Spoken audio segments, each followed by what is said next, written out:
This is your WLAK Daily News Roundup for Lake Air, 107.5 FM and 1260 AM in Amory.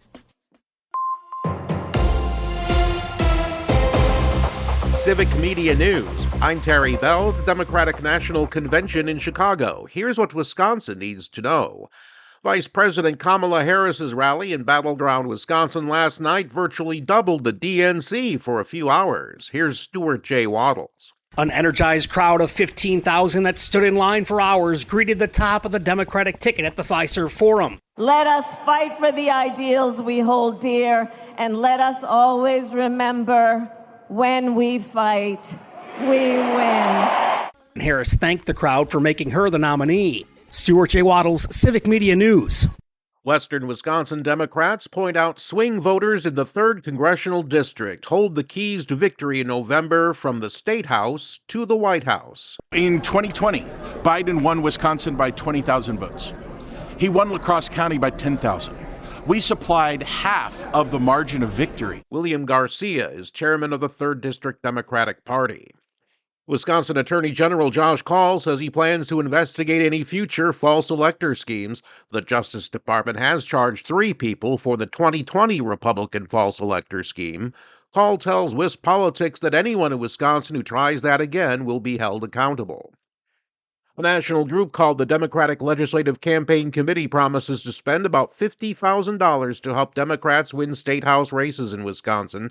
Assembly Democratic Minority Leader Greta Neubauer tells the Journal-Sentinel that Joe Sheehan in Sheboygan and Yi Lang-Zhang in Wausau are 2 to watch. Harley-Davidson says this week it's ending its diversity, equity, and inclusion initiatives. The Human Rights Campaign says the decision shows Harley doesn't care about equality in the workplace. People in Wisconsin have a new way to check on the water quality of lakes and rivers. The Department of Natural Resources launched the Wisconsin Waterway Explorer website this week. Most of the information there is already available, but until now the DNR said it couldn't be found in one place. I'm Terry Bell, Civic Media News. Now here's what you need to know closer to home. For WLAK News, I'm James Kelly. St. Louis County Public Works showed off its new snowplow prototype this week. According to a Fox 21 report, the new snowplow trucks come with a low-glare hood, heated lenses on the headlights, and grip sensors on the tires to measure the condition of the roads. The new snowplow cost about $330,000, and county officials say the upgrades are necessary for faster and more efficient removal of snow in the winter. The county could add more of the snowplows to the fleet in the future. Duluth Public Schools held its 3rd annual Unity in Our Community event on Tuesday ahead of the new school year. According to a Northern News Now report, the yearly event aims to celebrate the end of summer and mark the beginning of the new school year for families. Students who attended the event were able to get vaccines, free backpacks and school supplies, and even some clothes donated by community partners. The event also gives families a chance to connect with their children's teachers and school staff before the new year starts. City of Duluth officials say plans are in the works for a major street project near the University of Minnesota Duluth campus. According to a WDIO report, the city is planning to improve the area of St. Marie Street and Junction Avenue. The project has received $1.5 million in road improvement grant funding from the state. City officials say a prior exploration found that the streets sit on top of poor soils, so the city plans to dig under the streets to remove those soils and build a more resilient road. Officials from the City of Duluth and the Minnesota Department of Transportation celebrated the reopening of the Blatnick Bridge on Tuesday. According to a Fox 21 report, after years of construction and delays, vehicles and trucks will no longer be forced to take the single-lane Garfield Avenue or Railroad Street between Duluth and Superior. There is still plenty of work to be done over the next couple of years before major construction for the $1.8 billion replacement of the Blatnick Bridge can begin in the spring of 2026. A new skate park in the Gary New Duluth neighborhood is almost ready for its grand opening. According to a Fox 21 report, the nearly $2 million project was years in the making between fundraising and construction and could be officially opened as soon as Labor Day weekend. The skate park will be part of the Gary New Duluth Rec Center and will serve both experienced skaters and kids who are just getting into the activity. Officials with the Gary New Duluth Alliance also hope the skate park will attract visitors from outside the area. Duluth residents were unable to hit the water at Park Point Beach over the weekend after water testing showed elevated levels of E. coli bacteria. According to the Minnesota Department of Health, the tests are conducted twice per week from Memorial Day through Labor Day weekend to ensure the water is safe for residents. Officials say the bacteria levels dropped dramatically on Monday, and they were able to lift the advisory at the beach. The levels of the E. coli bacteria can be affected by precipitation and temperature. The Minnesota Department of Transportation has been using an unusual piece of equipment to keep the grass trimmed along Duluth roadways. According to a Northern News Now report, Department of Transportation crews have been using a remote-controlled lawnmower along highways and high hills in the area.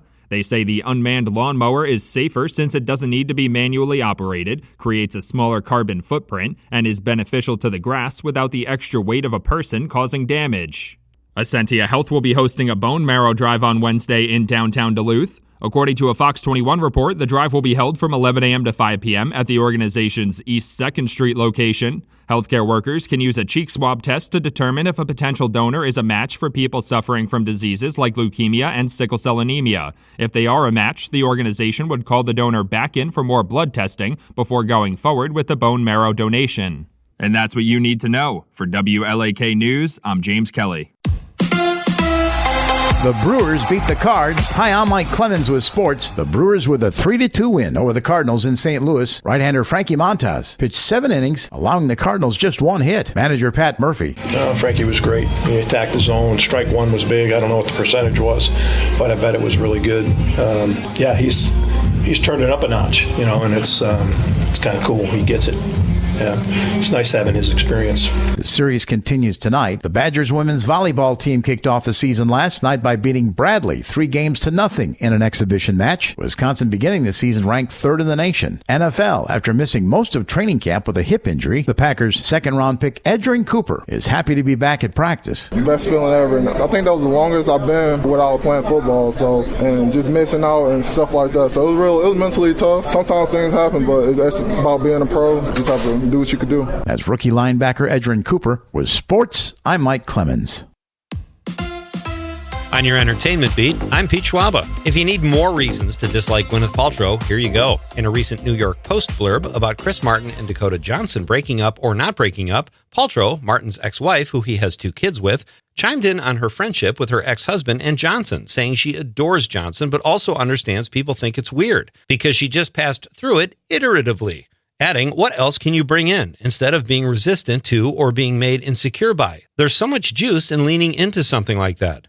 What? Unfortunately, my Jenny P to English translator is down, but I think she's trying to sound intelligent. In much more down-to-earth news, Star Wars series The Acolyte will not have a Season 2. Despite decent reviews, which include a 78% on Rotten Tomatoes, the fan base was completely divided, and the last thing we need in an election year are nerds throwing down. I can say that because I like Star Wars. Well, if you've already spent 3 hours in the theater watching the first installment of Kevin Costner's Horizon American Saga Chapter 1, hoping to see the next 3 hours, Horizon An American Saga Chapter 2, in theaters, you can't, because it was pulled due to low interest. The title doesn't help. But fear not, Costner fans. Chapter 2 premieres on Max Friday, August 23rd. Fearless comedian Eric Andre says he was racially profiled at the Melbourne airport in Australia. The star of his own show, The Eric Andre Show, and the film Bad Trip, was in Australia for a gig when he says he was pulled out of the security line to be sniffed by the dogs. He said this is not the first time it's happened and currently has a lawsuit pending against the airport in Atlanta for the same type of treatment. Those of you who are fans, I know what you're thinking, but Andre was fully clothed when the incident happened. You can track the trajectory for my addiction if you gauge my weight from season to season. Those are the words of Matthew Perry from his book, Friends, Lovers, and the Big Terrible Thing. Perry says when he was carrying weight, he was drinking, and when he was skinny, it was pills. And when he had a goatee, it was lots of pills. According to the New York Post, series producers Marta Kaufman and David Crane spoke to the Times of London about their process when they learned of Perry's addiction to drugs and alcohol. Crane said they asked Perry if he wanted to leave the show to deal with his substance issues, to which Perry replied, "No, this is really important to me." Perry said in his book that he estimates he spent roughly $9 million in an attempt to become sober. The late star also said that season 9 of Friends was the only season of the show he was fully sober for. Perry was found dead in his hot tub in October 23 from a ketamine overdose. His live-in assistant has recently been charged, along with 4 others, in connection to Perry's death. Partly cloudy today with a high in the mid-70s this afternoon. Tonight, it'll be mostly clear, dropping into the mid-50s. Tomorrow, partly cloudy, upper 70s. It's going to get warm and a little muggy for the weekend with highs back in the mid to upper 80s by Saturday and Sunday. I'm meteorologist Sean Cable. Currently, it's 59. That's your WLAK Daily News Roundup from Civic Media. Subscribe to this podcast on Spotify, Apple, or wherever you find your podcasts. Find more news at lakeair.radio.